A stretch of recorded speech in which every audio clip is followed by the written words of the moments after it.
Ziemā Valmieras pusē noteikti neklusē Baiļos. Šeit katrs var iemēģināt savus spēkus kalnu slēpošanā vai arī snowboardā. Ierodoties Baiļos, vispirms dodos uz slēpju nomu, izvēlēties sev piemērotu slēpošanas inventāru. Kājas izmēram piemēroti zābaki, augumam atbilstoši slēpes, un tad jau varu doties uz kalnu. Līdz šim gan uz kalnu slēpēm esmu bijusi vien dažas reizes, tāpēc lūdzu, lai slēpošanas prasmes man palīdz atsvaigināt zinošs instruktors. Viņa uzraudzībā atceros, kā pareizi nobremzēt, kā veikt pagriezienus un kā izmantot pacēlāju. Jāpiemin, ka Baiļos atrodas viena no Latvijā labākajām nogāzēm, kas paredzēta tieši slēpotājiem iesācējiem. Tā ir aprīkot arī ar ērtu pacēlāju.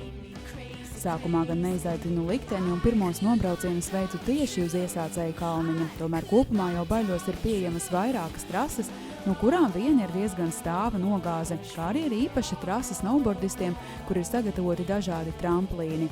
Arī man viesojoties Baiļos šeit netrūka jaunieši, kas ar snowboarda dēli droši veica dažādus lēcienus un pagriezienus. Jāpiemin, ka slēpošanas centrs Baiļi ir viens no pirmajiem kalnu slēpošanas centriem, kas izveidots Latvijā. Lai gan nogāzes Baiļos nav pārāk garas, šeit ir padomāts par drošību un to, lai apmeklētāji šeit justos ērti un arī droši. Neaizmirstams piedzīvojums, ikvienam būs kāpiens ledus kliņšu sienā, kā arī nobrauciens ar airboardu pa kādu no kalnu nogāzēm.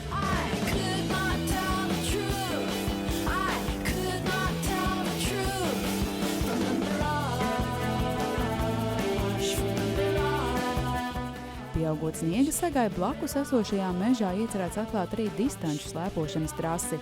Baiļos sevi interesējošu ziemīgu nodarbi atradīs ik viens.